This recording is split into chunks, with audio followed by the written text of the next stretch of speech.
And one of the things I said to her was, I said, I can't think who's going to give the eulogy, and I got an awful feeling it's going to have to be me. At exactly 8:30 p.m., inside the cavernous gilded auditorium of the Royal Albert Hall, Queen Camilla approached the crystal podium. Over 2,000 members of the global elite prime ministers, foreign dignitaries, and billionaire philanthropists were seated in the velvet tiers, watching her in hushed expectation. The BBC cameras were rolling live, broadcasting the event to tens of millions of viewers across the world. She smiled her carefully practiced maternal smile. She took a slow breath, looking down at the digital teleprompter screens, and prepared to read a speech that had been secretly drafted months in advance. It was a speech designed to legally, financially, and permanently erase Princess Diana's name from the world's largest humanitarian charities. But Camilla never got to say the first word. Before her lips could even part, the teleprompter screens flickered violently and died, going completely black. A sharp, piercing frequency whined through the massive audio system, loud enough to make the dignitaries in the front row flinch.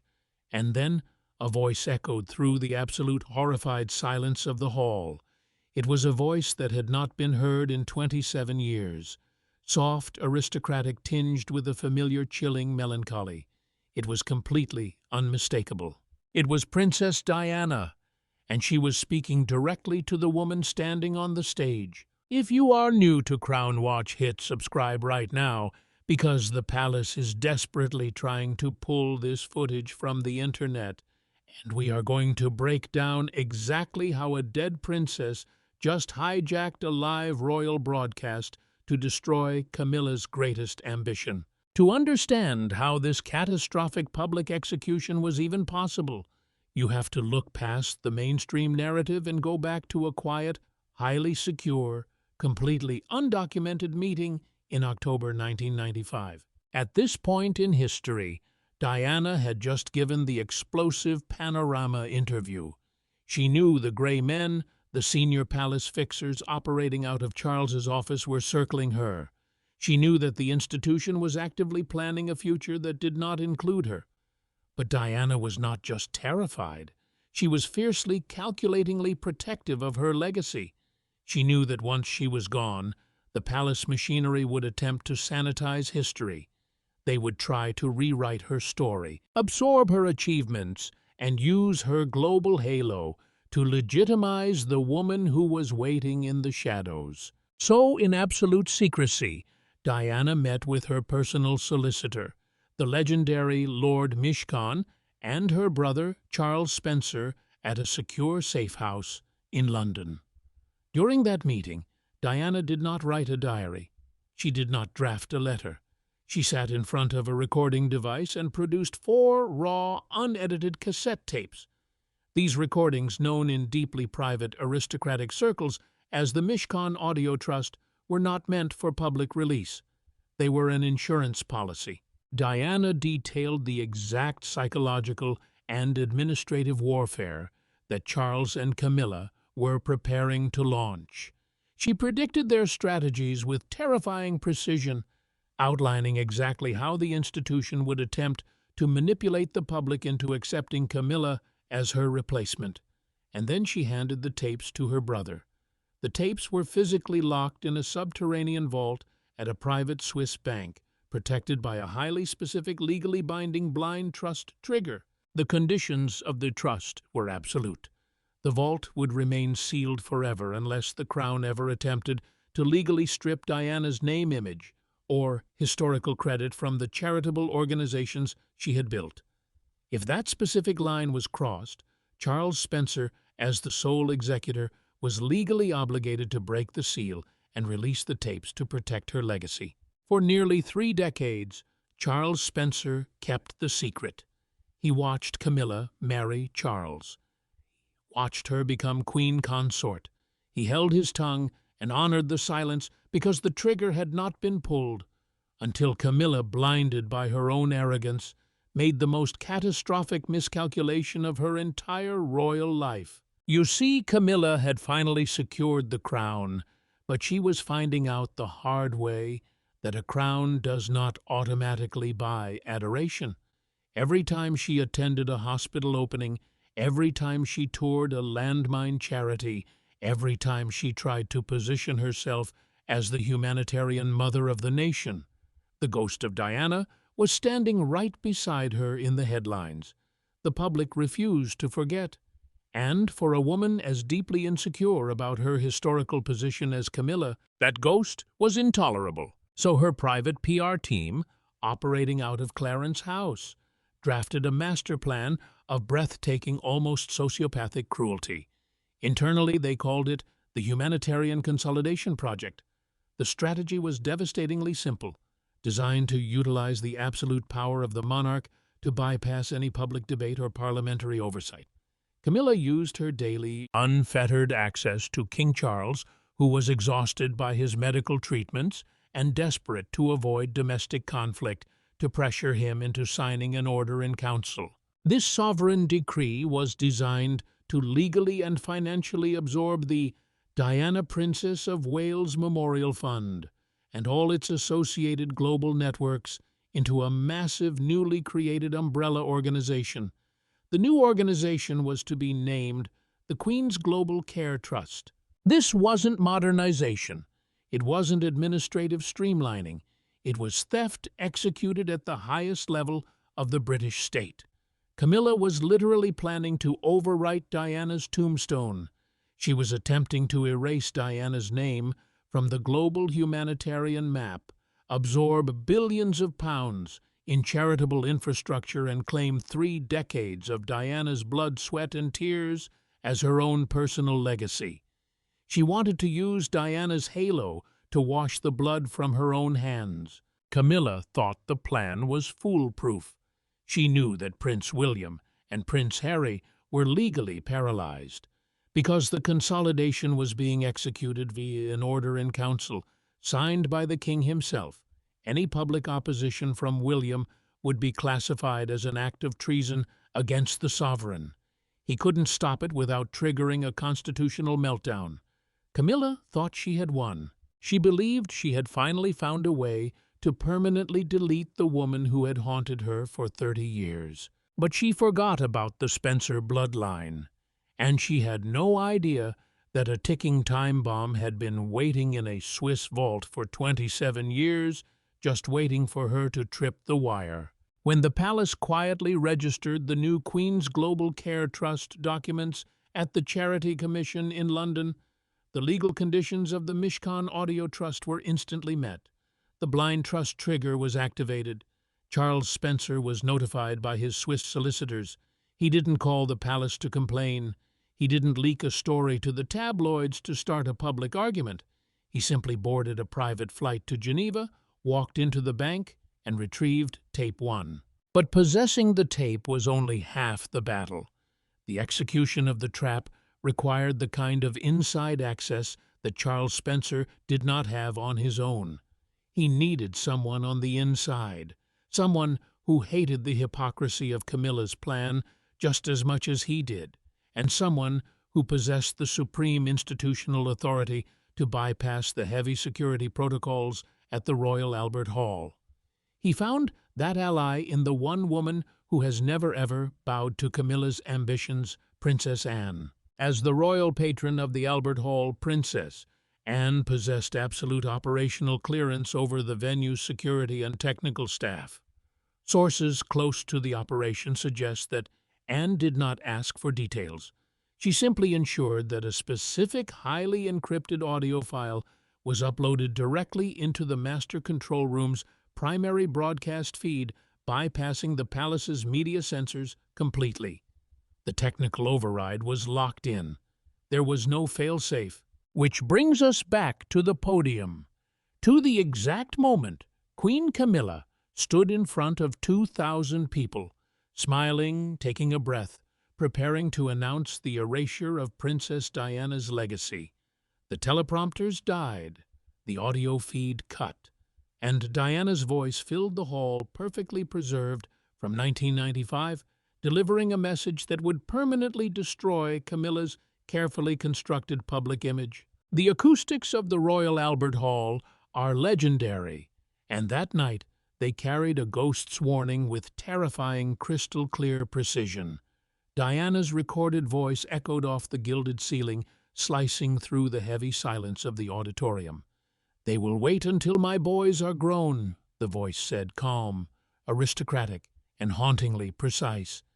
"And when that woman finally gets what she wants, she will try to take the only thing I have left, my name, on my charities. She will use my life's work to wash her own hands. Do not let her." Camilla gripped the crystal podium so hard her knuckles turned white. Her face drained of all color, the carefully applied makeup suddenly standing out starkly against her pale skin. 2,000 people sat paralyzed in absolute horrified silence. In the front row, Charles Spencer sat perfectly still, his tuxedo immaculate, his eyes locked onto the terrified Queen. And then Prince William stood up. He didn't shout. He didn't cause a scene. He simply turned his back on Camilla and slowly walked out of the hall. With that single silent exit, the future king validated the tape. The assassination of Camilla's public image was complete. The heavy oak doors of the Royal Albert Hall clicked shut behind Prince William, and the sound echoed like a gunshot through the paralyzed auditorium. By choosing to walk away in total silence, rather than rushing the stage or defending the king's wife, the Prince of Wales did something far more damaging than shouting into a microphone. He officially validated the recording. His silent exit communicated to the 2,000 diplomats, billionaires, and global media executives in the room that the voice echoing from the speakers was undeniably his mother's, and that her accusations were absolutely true. He stripped the palace communications team of their only potential defense. They could not claim the audio was a deepfake or a malicious hoax because the future king had just co-signed its authenticity with his own departure. Up in the royal box, King Charles III sat completely frozen, his hands gripping the red velvet armrests so tightly his knuckles matched the color of the upholstery. He did not leap to his feet.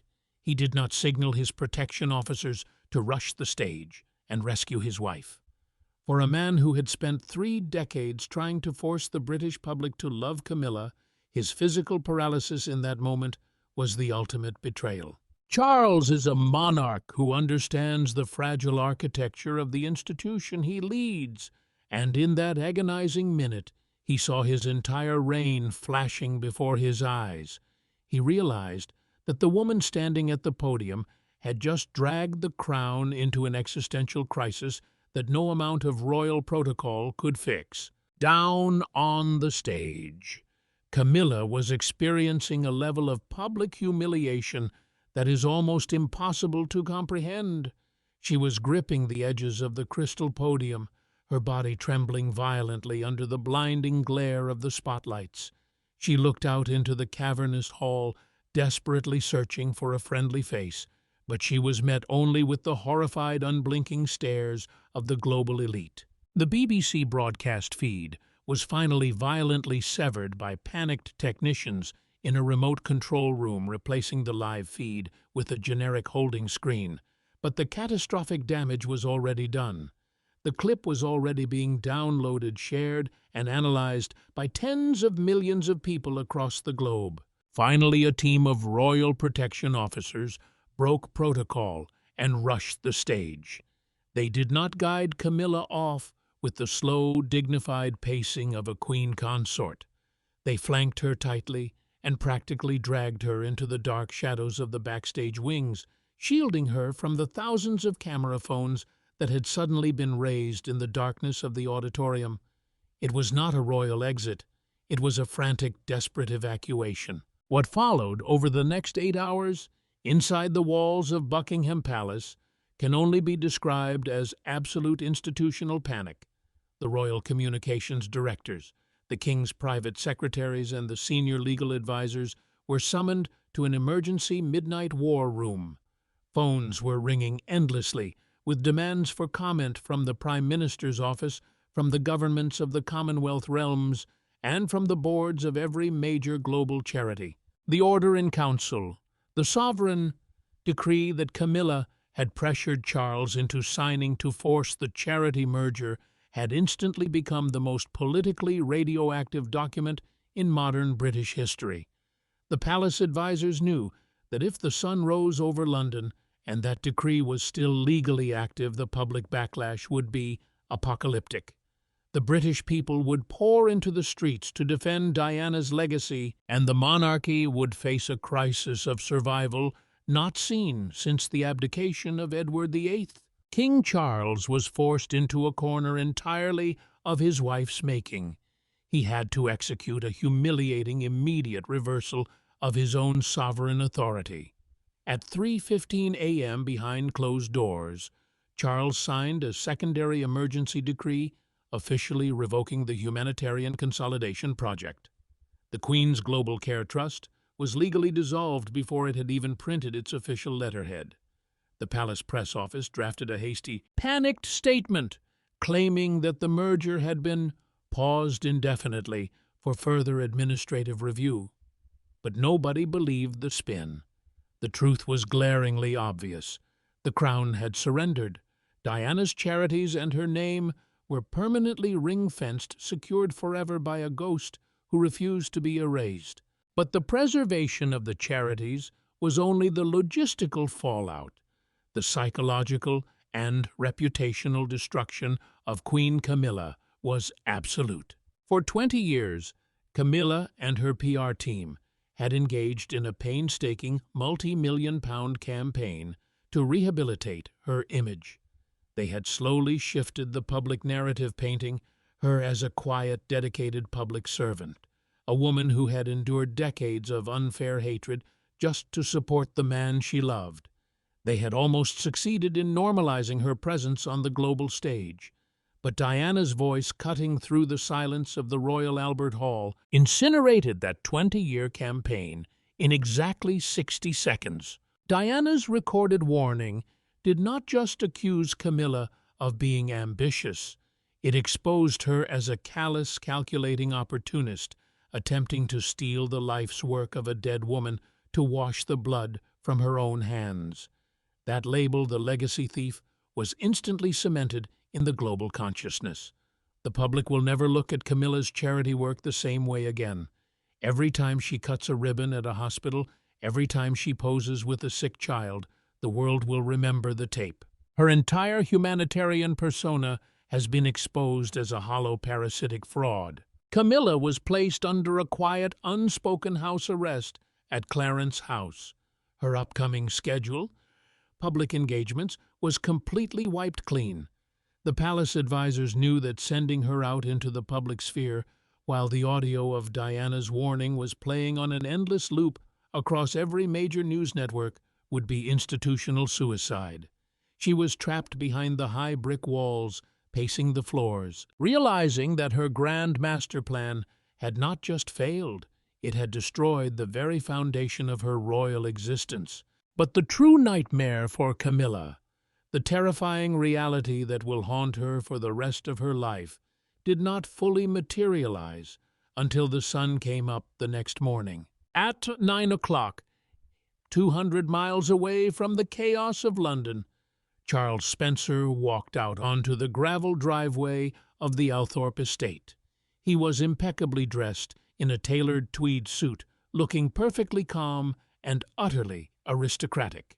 A rabid frenzy of international reporters and news crews was waiting for him at the iron gates, screaming questions over the noise of hovering news helicopters. They demanded to know how he had obtained the recording. They asked if he felt any remorse for hijacking a state event and humiliating the king and queen on global television. They asked if he was prepared to face legal action from the crown for the unprecedented security breach. Charles Spencer walked up to the cluster of microphones. He did not look nervous. He looked like a man who had just won a war that had been raging in the shadows for 3 decades. He adjusted the lapels of his jacket, offered a cold, razor-sharp smile to the cameras, and delivered a statement that sent a shockwave of absolute terror through the highest levels of the British monarchy. I have no apologies to make for ensuring that my sister's legacy remains in her own name. Spencer said, his voice carrying the effortless authority of a man holding all the cards. The Crown attempted to rewrite history in the dark, and we simply turned on the lights. But I think it is vital for the institution to understand one crucial detail about what transpired last night. That audio was only tape 1. The reporters fell completely silent, the weight of his words hanging in the crisp morning air. There are 3 more original cassette recordings, Spencer continued, his eyes locking directly into the lenses of the broadcasting cameras, sending a message straight into the drawing rooms of Buckingham Palace. They remain locked in a subterranean vault in Switzerland, governed by a blind trust that I control. They contain details far more specific and far more damaging than what the world heard last night, and those 3 tapes will remain safely in that vault, unheard by the public, provided that no one inside that palace attempts to erase, manipulate, or steal my sister's history ever again. He didn't wait for follow-up questions. He simply turned around and walked back up the steps of his ancestral home, leaving the global media in a state of absolute hysteria. With that single masterful public statement, Charles Spencer did not just protect his sister's charities, he placed the ultimate inescapable weapon directly against the throat of Queen Camilla's future. He essentially took her public image hostage. Camilla is now forced to live every single day of the rest of her life with the sword of Damocles hanging directly over her crown. She does not know what Diana recorded on those other 3 tapes. She does not know what specific conversations, what hidden treacheries, or what deep institutional secrets Diana documented during the darkest days of the royal divorce. She does not know what specific actions might trigger Charles Spencer to fly back to Geneva and release tape 2. She is completely paralyzed. If she tries to launch a new PR campaign, if she attempts to overshadow Catherine, if she ever again tries to claim a piece of Diana's humanitarian halo, she risks detonating a scandal that would end her public life forever. She has been confined to a psychological prison, surrounded by invisible tripwires, terrified to make a single ambitious move. The king cannot save her because the king is equally terrified of what is on those tapes. The grey men of the palace are powerless because Swiss bank vaults and Spencer family trusts operate entirely outside the jurisdiction of the British Crown. The absolute power of the monarchy has been completely neutralized by a cassette tape and a patient, fiercely loyal brother. Queen Camilla spent 30 years fighting the living. She fought the press, she fought the public, and she fought her own stepsons to secure her place on the throne. But as she sits in the quiet, isolated rooms of Clarence House, listening to the echoes of a voice she thought she had silenced decades ago, she has finally realized the terrifying truth of her existence. You cannot outmaneuver a ghost. Diana. Princess of Wales did not just protect her legacy. She reached beyond the grave, pulled the strings of the institution that broke her and checkmated her greatest rival for the rest of eternity.